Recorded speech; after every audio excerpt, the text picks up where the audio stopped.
ഈ കുട്ടി ടോണിയുടെ ദേഹത്തേക്ക് വെള്ളമൊഴിച്ചു. അപ്പോൾ തന്നെ ടോണി കല്ലുകൾ എടുത്ത് അവനെ എറിയാൻ തുടങ്ങി. കല്ലുകളിൽ നിന്ന് രക്ഷപ്പെടാൻ വേണ്ടി അവൻ അവിടെ കിടന്നു. അത് കണ്ട് സന്തോഷവാനായ ടോണി ആക്രമണം നിർത്തി. ശേഷം കുട്ടി പെട്ടെന്ന് നിലത്ത് വീണു കിടക്കുന്നു.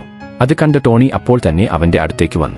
എന്തെങ്കിലും പറ്റിയോ എന്ന് നോക്കാൻ അവനെ പൊക്കിയപ്പോഴാണ് മനസ്സിലായത് അവൻ അഭിനയിക്കുകയായിരുന്നെന്ന്. പിന്നെ ആ കുട്ടി പറഞ്ഞു ഒരു കുറുക്കൻ പുറകിലുണ്ടെന്ന്.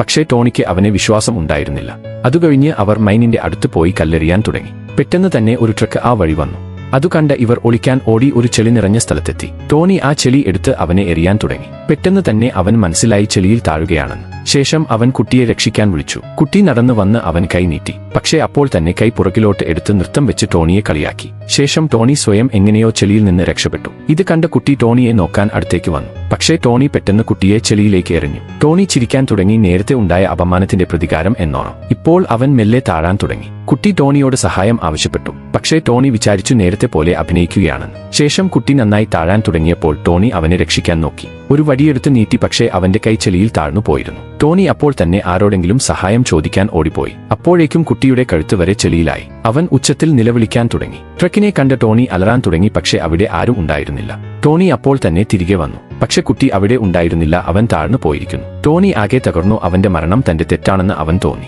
അവൻ പതിയെ അവിടെ നിന്ന് നടന്നു നീങ്ങി. ഒറ്റയ്ക്ക് അവനെ കണ്ടപ്പോൾ ഒരു കാർ നിർത്തി. അതിലുണ്ടായിരുന്ന സ്ത്രീ അവന് വീട്ടിൽ കൊണ്ടാക്കി തരാമെന്ന് പറഞ്ഞു. പക്ഷെ ടോണി മിണ്ടാതെ നടന്നു. അവൾ അവനെ എങ്ങനെയോ വണ്ടിയിൽ കയറ്റി. പെട്ടെന്ന് കാർ എന്തിലോ ഇടിച്ചു. അവൾ എന്താണെന്ന് നോക്കാൻ പോയി. ശേഷം ടോണി നോക്കിയപ്പോൾ അത് ഒരു കുറുക്കനായിരുന്നു. അപ്പോഴാണ് അവന് മനസ്സിലായത് ആ കുട്ടി പറഞ്ഞത് നുണ അല്ലെന്ന്.